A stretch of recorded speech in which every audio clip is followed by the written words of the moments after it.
জয়েনিংটা joining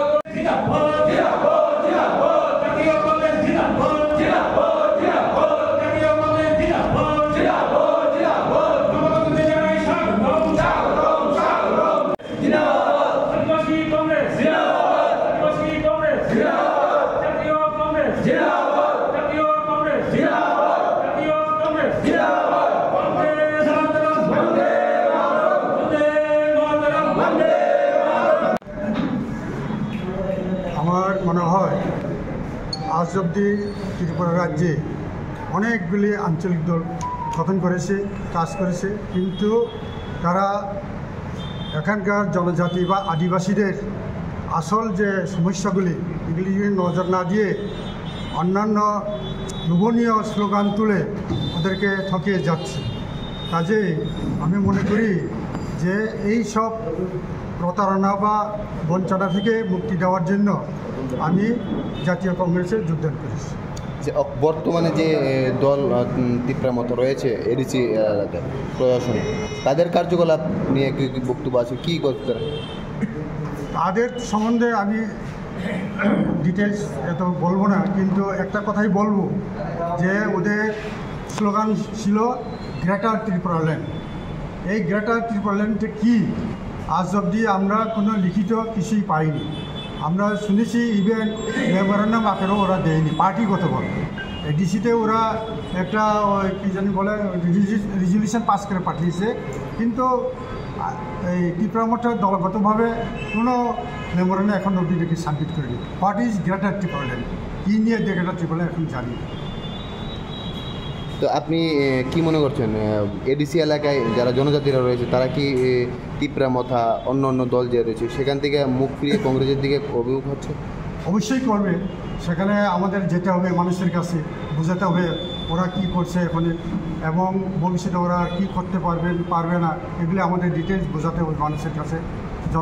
জনগণের সাথে যেতে হবে, মাস কন্ট্যাক্ট করতে হবে, তাহলে আমরা আশা করি ভবিষ্যতে জনগণ আমাদের দিকে ঝুঁকে আসবে। আজকে এই 9 জনের কত পরিবার আছে? 42 না। আমরা বিশেষ করে আদিবাসী জনগোষ্ঠীর মধ্যে বিভিন্ন আঞ্চলিক দলের যে প্রভাব বিগত 3 দশক ধরে সারা রাজ্য জুড়ে, এই প্রভাব মুক্ত হয়ে মানুষ, আদিবাসী জনগোষ্ঠীর মানুষ, তারা দেরি করে হলেও বুঝতে পেরেছে যে ভারতীয় জাতীয় কংগ্রেস দল, যার অতীত আদিবাসীদের উন্নয়ন, আদিবাসীদের ক্ষমতায়ন, তাদের অগ্রাধিকার, এই বিষয়ে যখন আদিবাসী জনগোষ্ঠীর মানুষের মধ্যে, তাদের নেতৃত্বের মধ্যে, বিভিন্ন আঞ্চলিক দলের মধ্যে যখন একটা নতুনভাবে ভাবনা চিন্তা শুরু হয়েছে, আমরা লক্ষ্য করছি প্রতিদিনেই এই রাজ্যের বিভিন্ন অঞ্চলে আমাদের আদিবাসী কংগ্রেসকে শক্তিশালী করার জন্য বিভিন্ন আঞ্চলিক দল ত্যাগ করে কংগ্রেস দলে যোগদান করছে।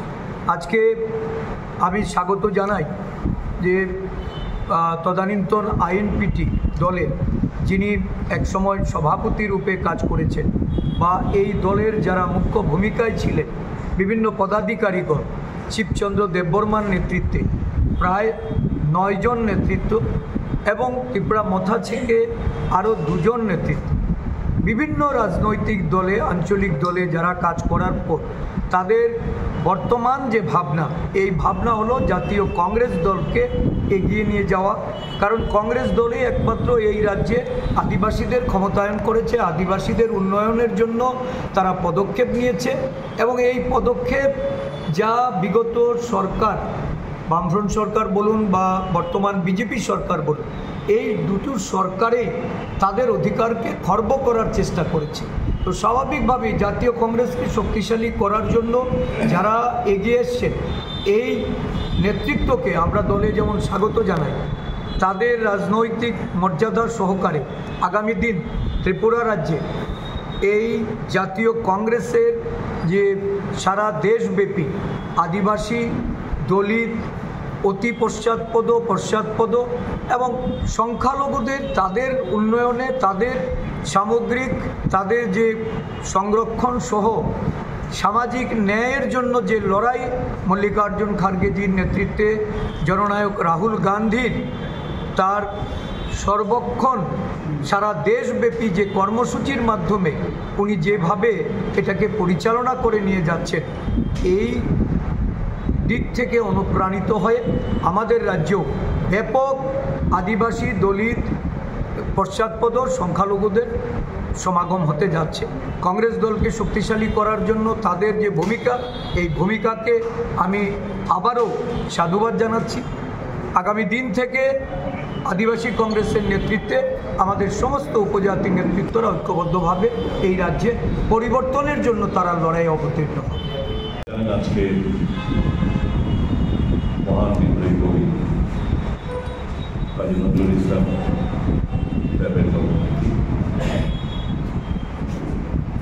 কংগ্রেস ভবন প্রাঙ্গণে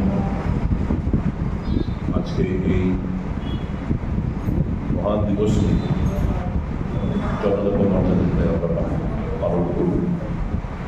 এই শুভ দিনে রাজ্যের একজন প্রভাবশালী ব্যক্তিত্ব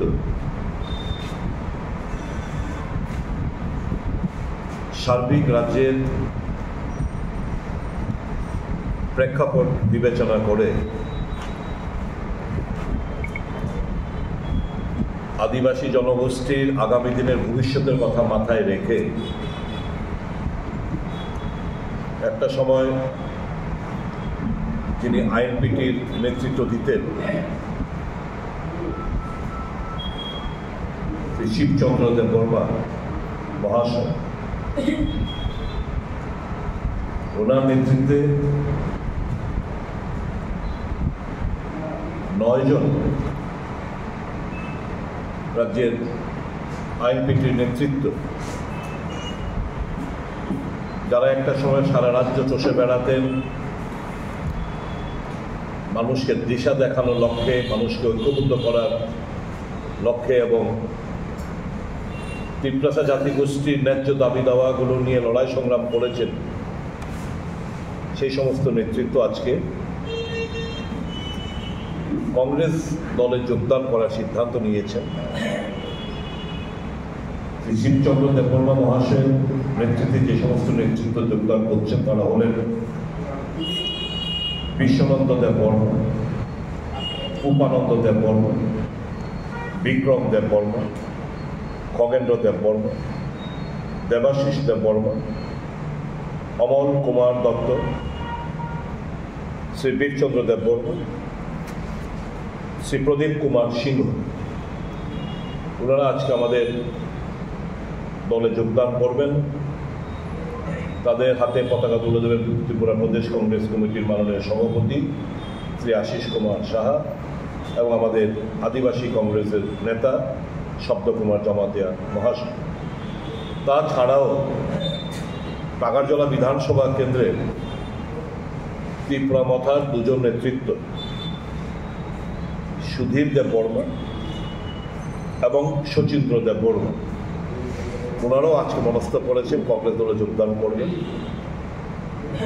এই 9 জন প্লাস 2 জন 11 জন, 9 জন আইএনপিটি থেকে 2 জন, ত্রিপুরা মথা থেকে 11 জন সভ্যের মোট 42 জন ভোটার আজকে কংগ্রেস দলে যোগদান করার তারা সিদ্ধান্ত নিয়েছেন। ত্রিপুরা প্রদেশ কংগ্রেসের দলের তরফ থেকে আমরা ওনাদেরকে সাধুবাদ জানাই, ধন্যবাদ জানাই এবং আমরা বিশ্বাস করি আগামী দিন আদিবাসীদের নিয়ে যথেষ্ট খেলা হয়েছে রাজ্যে।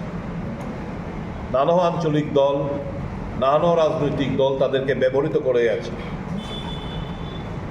আমি যখন শিবচন্দ্রবাবুকে জিজ্ঞেস করলাম আপনি হঠাৎ করে এই সিদ্ধান্ত অবতীর্ণ হলেন কেন, উনি অকপটে স্বীকার করলেন যা করেছে কংগ্রেসই করেছে, আগামী দিন কংগ্রেস ছাড়া এই রাজ্যের আদিবাসী জনগোষ্ঠীর স্বার্থ রক্ষা কেউ এগিয়ে আসবে না। সবাই ইউজ অ্যান্ড থ্রো, সবাই আমরা দেখেছি। কাজে আঞ্চলিক দল কিংবা অন্যান্য রাজনৈতিক দল দিয়ে লাভ হবে না। এই আদিবাসী জনগোষ্ঠীর যদি কোনো স্বার্থ সিদ্ধি করতে হয়, তাদের ন্যায্য দাবি দেওয়া যদি পূরণ করতে হয়, ভারতীয় জাতীয় কংগ্রেস ছাড়া অন্য কোনো রাজনৈতিক দল সেটা করতে পারবে না।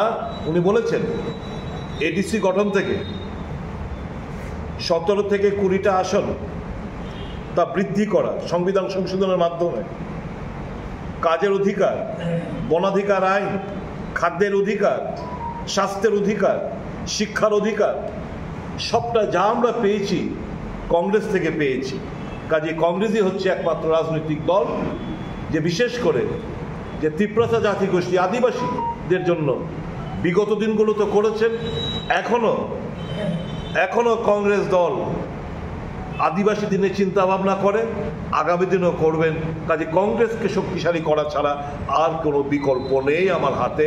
কাজে আমি সহ আমরা আগামী দিন, এটা সবে শুরু, যারাই রয়েছেন অন্যান্য রাজনৈতিক দলের কর্মী সমর্থক, তারা ভারতীয় জাতীয় কংগ্রেস দলে যোগদান করবেন। ওকে ওকে ওকে জয়নিং